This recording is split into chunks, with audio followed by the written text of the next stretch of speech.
से वांटेड थे। और इन आज जो इन्होंने दो वेपन यूज किए थे वो भी दोनों इनसे बरामद हुए हैं।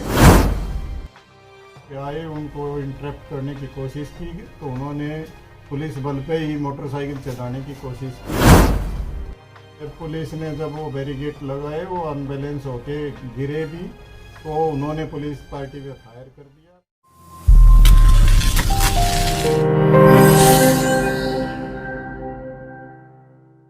गुरुग्राम क्राइम टीम सेक्टर 31 ने सूचना के आधार पर नाकेबंदी कर मुठभेड़ के बाद दो 25-25 हजार रुपए के इनामी बदमाशों को अवैध हथियारों के साथ गिरफ्तार करने में कामयाबी हासिल की। गिरफ्तार किए गए दोनों ही बदमाश बड़े खूंखार किस्म के अपराधी बताए जाते हैं, जिन पर दिल्ली, सोनीपत व गुरुग्राम में हत्या का प्रयास, लूट, चोरी जैसी करीब 2 दर्जन संगीन धाराओं के तहत मुकदमे दर्ज हैं, जिनमें से एक अपराधी 4 सालों से पुलिस गिरफ्त से फरार चल रहा था और लगातार वारदातों को अंजाम भी दे रहा था, जिसने अपने अन्य साथियों के साथ मिलकर दीपावली की रात को गांव कासन में पूर्व सरपंच के परिवार के घर में घुसकर उस समय 4 लोगों को गोलियों से छलनी करके उनकी हत्या कर दी थी, जिस समय परिवार के लोग लक्ष्मी पूजन कर रहे थे।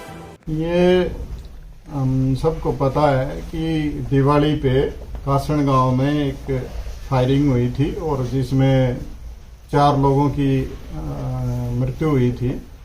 उस इन्वेस्टिगेशन को ध्यान में रखते हुए उसमें कुछ अपराधी पहले पकड़े गए थे और बाकियों को पकड़ने के लिए हमारी क्राइम टीमें लगातार काम कर रही थी।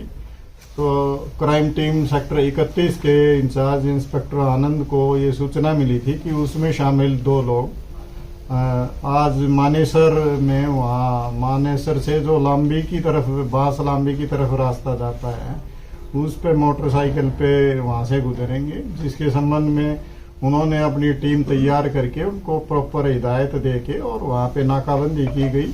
और जब वो समय पे 2 लोग मोटरसाइकिल पे आए, उनको इंटरप्ट करने की कोशिश की तो उन्होंने पुलिस बल पे ही मोटरसाइकिल चलाने की कोशिश की और फिर पुलिस ने जब वो बैरिकेड लगाए वो अनबैलेंस होके गिरे भी तो उन्होंने पुलिस पार्टी पे फायर कर दिया। पुलिस ने भी जवाबी फायर किया, जिसमें एक बदमाश घायल हुआ जिसका नाम अमित गांठ है, जो इस हत्याकांड का मेन सरगना रहा है, जिसने ही बाकी शूटरों को तालमेल करके और यहाँ पे लाके ये सारा हत्याकांड को अंजाम दिया था। और पहले भी मानेसर में और गुड़गांव में कई जगह उन्होंने फायरिंग की थी, जिसके संबंध में भी अलग अलग केस रजिस्टर हैं। इसकी विशेष पहचान ये थी, पहले भी जो वीडियो आए थे, कि ये दोनों हाथों से एक साथ फायर करता है। बड़ा खतरनाक किस्म का अपराधी है। दिल्ली, सोनीपत, बवाना इस साइड में इसके बहुत सारे हत्या के प्रयास और लूट, डकैती, भिवानी डिस्ट्रिक्ट में भी इस तरह के काफी लगभग 21 विभिन्न मुकदमों में ये वांटेड है और पकड़ा भी नहीं गया था। तो हम लगातार इसका पकड़ने के लिए प्रयास कर रहे थे और आज इसको इस तरह से काबू किया गया। और इसका जो दूसरा साथी था जिसने भी पुलिस पार्टी पे फायर किया था, उसको हमने काबू किया है और उसको आज हम कोर्ट में प्रोड्यूस कर रहे हैं। ये जो अमित गांठ जिसको मुकाबले में इसको गोली लगी है वो अभी उपचाराधीन है और उसको सफदरजंग रेफर किया गया है, वहाँ पे उसका इलाज चल रहा है। हम अब इस मुकदमे की और जो जिस मुकदमे 307 में जो ये इन्होंने पुलिस पार्टी पे फायर किया था उसमें इस व्यक्ति को गिरफ्तार किया है और जो मर्डर केस था उसमें भी, और जो विभिन्न केस हैं उनकी इन्वेस्टिगेशन अब शुरू की जा रही है और उसमें आगे की कार्रवाई की जाएगी। आपको पुलिस गिरफ्त में चेहरे पर नकाब लगाए खड़ा दिख रहा यह व्यक्ति कोई साधारण व्यक्ति नहीं है, बल्कि बड़ा ही खूंखार किस्म का अपराधी दीपक उर्फ भोलू है, जिस पर करीब 2 दर्जन मुकदमे दर्ज है। इतना ही नहीं, इसकी गिरफ्तारी पर हरियाणा पुलिस ने 25,000 रुपए का इनाम घोषित किया हुआ था, जो उत्तर प्रदेश के जिला अलीगढ़ के गांव परौरी का रहने वाला है, जिसको गुरुग्राम क्राइम टीम ने इसके एक सहयोगी अमित उर्फ गांठ निवासी वाजिदपुर दिल्ली के साथ उस समय गिरफ्तार करने में कामयाबी हासिल की, जब दोनों बदमाश किसी बड़ी वारदात को अंजाम देने के लिए मानेसर की तरफ से बॉस लांबी की तरफ जा रहे थे, जहां पर पहले से ही बदमाशों को गिरफ्तार करने के लिए जाल बिछाए जाने की तैयारी के साथ खड़ी पुलिस ने जब बदमाशों को रोकना चाहा तो बदमाशों ने रखने की जगह पुलिस पार्टी पर दागते हुए पुलिस जवानों पर ही जानलेवा हमला शुरू कर दिया।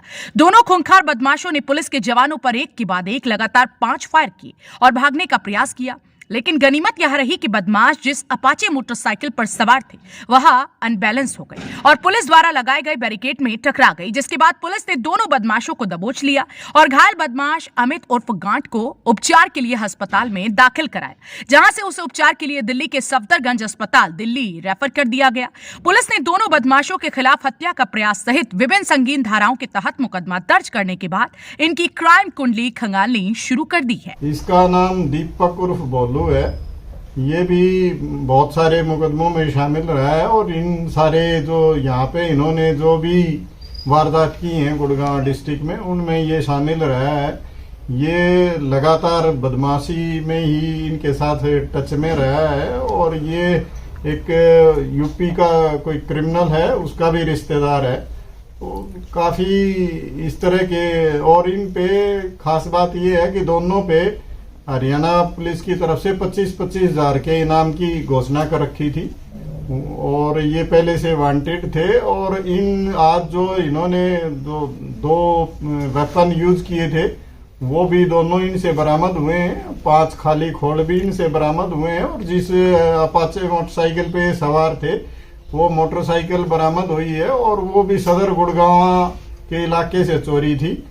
तो ये हमने इस पे काफी बेहतरीन काम करते हुए हमारी क्राइम टीम सेक्टर 31 ने बढ़िया काम किया है, जिसके संबंध में हमारे कमिश्नर ऑफ पुलिस श्री के राव जी IPS ने घोषणा की है कि इस पुलिस टीम को हम सम्मानित भी करेंगे, इनको प्रशंसा पत्र दिए जाएंगे। ये यूपी का रहने वाला है और ये जो अमित गांठ है ये दिल्ली का रहने वाला। इन पे लगभग 21 मुकदमे दर्ज हैं और भी इसमें संख्या बढ़ सकती है। इनका हम पता कर रहे हैं कि भी और भी कहाँ ये इसमें रहे हैं, लेकिन इनमें लगभग 8-9 के करीब तो मर्डर हैं और अटेम्प्ट टू मर्डर हैं, लूट डकैती, लगातार ये अब तक संगीन वारदातों को अंजाम देते आए। ये अमित गांठ तो 2017 से ही फरार है और ये पीछे गिरफ्तार भी हुआ था। दीपक पहले भी गिरफ्तार हो चुका है ये, लेकिन अमित इस पूरे गिरोह का सरगना रहा है और रिंकू के साथ इसकी यारी दोस्ती थी। इस वजह से ही इसने ऑर्गेनाइज करके और इस हत्याकांड को अंजाम दिया। हाँ, ये मैंने बताया ना, बाइक चोरी की थी और इस पे ये जो घूम रहे थे उस बाइक को हमने बरामद किया। नहीं, अभी उसमें कुछ लोग बाकी हैं और उनके गिरफ्तारी के लिए लगातार प्रयास जारी हैं। और गौरतलब है कि दोनों आरोपियों ने अपने अन्य साथियों के साथ मिलकर दीपावली के दिन लक्ष्मी पूजन के समय गुरुग्राम के गांव कासन में पूर्व सरपंच के परिवार के घर में घुसकर 4 लोगों को गोलियों से भूनकर उनकी हत्या कर दी थी। लेकिन दोनों आरोपी वारदात को अंजाम देने के बाद पुलिस गिरफ्तारी से बचने के लिए मौके से फरार होने के बाद राजस्थान, नोएडा, दिल्ली, बंगाल में जाकर फरारी काट रहे थे। पुलिस ने मुठभेड़ के बाद मौके से एक देशी कट्टा, एक पिस्टल सहित कारतूस के 5 खाली खोल भी बरामद किए।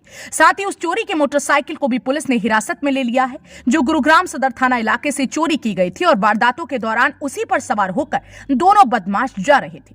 इस मामले में पुलिस ने एक आरोपी को अदालत में पेश कर रिमांड पर लिया है, जबकि दूसरे आरोपी को पुलिस मुठभेड़ में घायल होने के बाद दिल्ली के सफदरगंज अस्पताल में उपचार के लिए दाखिल कराया गया है।